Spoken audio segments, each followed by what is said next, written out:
All right, so I have Emmy Noether. She was born on March 23rd, 1882 in Germany. She was the oldest of four, but two of her siblings did not survive their childhood. She died on April 14th, 1935 from a complication from an ovarian cyst removal surgery. She's the daughter of mathematician Max Noether. So the schooling that she went through, she studied mathematics at the University of Erlangen in Germany, where she did receive her PhD in 1907 with a dissertation on algebraic invariance. When she was going to school, it was actually a time when women weren't allowed to be in the classroom and needed permission from the instructor to audit the classes. And she was able to audit classes under David Hilbert, Felix Klein, Hermann Minkowski, and Karl Schwarzschild at the University of Göttingen in Germany.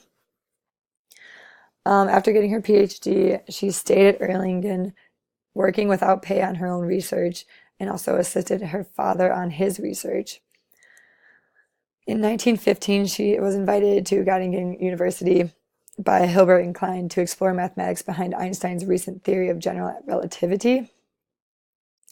The areas that she really focused on was higher algebra and abstract algebra.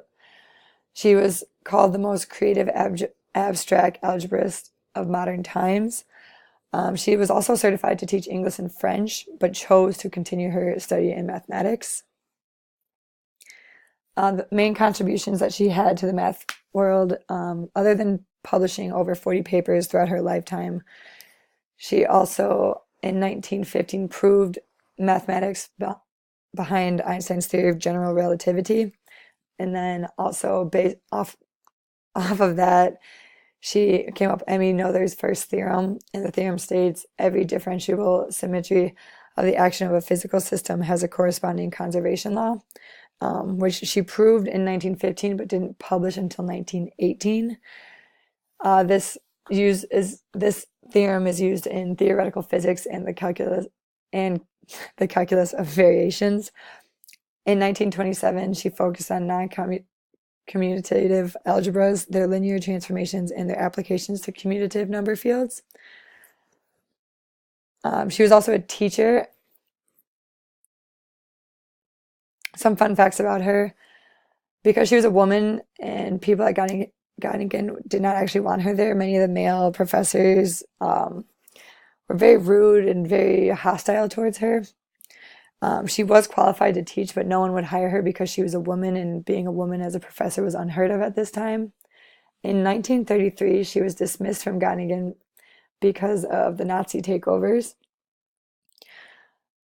In October of 1933, she left Germany because of all the hostility and left for the United States to become a visiting professor of mathematics at Bryn Mawr College, which is an all-girls school, which she actually found very rewarding because she spent most of her life working with men in math, and at this school she got to work with females, and it was something that she really enjoyed. She conducted research at the Institute for Advanced Study in Princeton, New Jersey.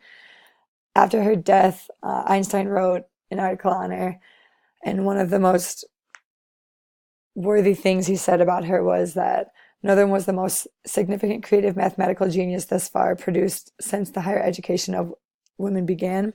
And I just think that's something really cool, considering Einstein is one of the greatest geniuses we ever think of when we think of a genius.